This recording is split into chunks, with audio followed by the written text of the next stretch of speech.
بسم اللہ الرحمن الرحیم۔ آج کی ہماری ویڈیو ہے فیمنزم کے اوپر۔ فیمنزم بیسیکلی سٹارٹ ہوا تھا یورپ سے، اور اس کے بعد آج ہمارے یہاں پہ عورت مارچ کی شکل میں جو ہے یہ چیز آ چکی ہے۔ بیسیکلی اس کی بنیاد یہ ہے کہ مرد اور عورت کو برابر طاقت دی جائے۔ ایک معاشرے کے بارے میں جاننے والے کی حیثیت سے، ایک سوسائٹی میں رہنے والے کی حیثیت سے ہم سب یہ بات جانتے ہیں کہ ایک گھر کے دو حاکم نہیں ہو سکتے۔ اللہ تعالیٰ نے گھر کا حاکم مرد کو بنایا ہے، تو اگر ہم ایسا کریں گے کہ ہم ایک اور حاکم وہاں پہ ڈال دیں گے کہ نہیں عورت کو بھی برابر مرد کے برابر کر دو، تو کیا وہ گھر چل پائے گا؟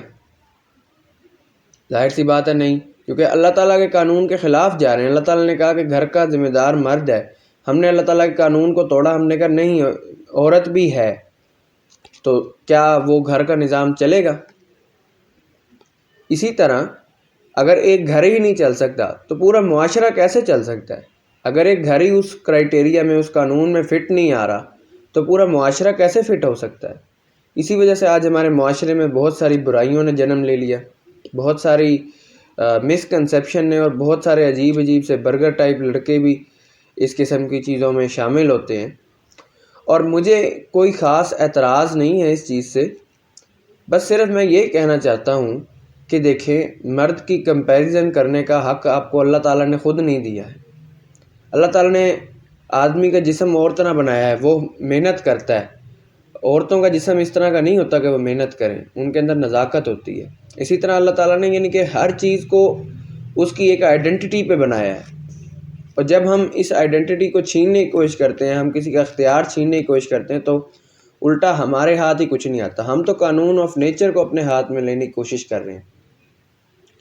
اور اس کے علاوہ یہ جو سارا پروپیگنڈا ہوتا ہے، یہ ہوتا بھی ایسی چیزوں کے اوپر ہے جو بالکل ہی مسکنسیپٹ ہے، یعنی کہ رات کو دیر سے گھر آنا۔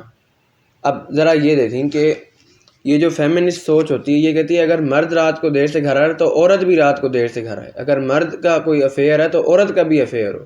یعنی کہ ایک طرف تو آپ دیکھیں موریلٹی کو آپ کیا ڈیفینیشن دے رہے ہیں، بجائے آپ یہ مرد کو کنٹرول کرنے کے آپ عورت کو بھی بے حیا کر رہے ہیں۔ آپ بجائے یہ کہنے کہ مرد اپنی عزت کا خیال کرے، آپ عورتوں سے بھی ان کی عزت چھین رہے ہیں۔ تو یہ ہمارے لوگوں کو کیونکہ اس بات کا شعور نہیں ہے، انہیں پتہ نہیں ہے کہ وہ کس طرف جا رہے ہیں۔ فیمنسٹ ہو چکے ہیں، سوچ میں ایک بات اس طرح کرتے ہیں، اس کو کوٹ کرتے ہیں، شوگر کوٹ کرتے ہیں اس کو، جیسے کہ یہ سچ ہے اور یہ صحیح ہے، حالانکہ یہ یورپی طرز ہے، اور وہاں پہ جیسے معاشرہ برباد ہو چکا ہے، تو یہاں پہ بھی اس کی بربادی کی جو ہے وہ کچھ نہ کچھ چیزیں، کچھ نہ کچھ آثار جو ہے وہ یہاں پہ بنا کے پیش کیے جاتے ہیں۔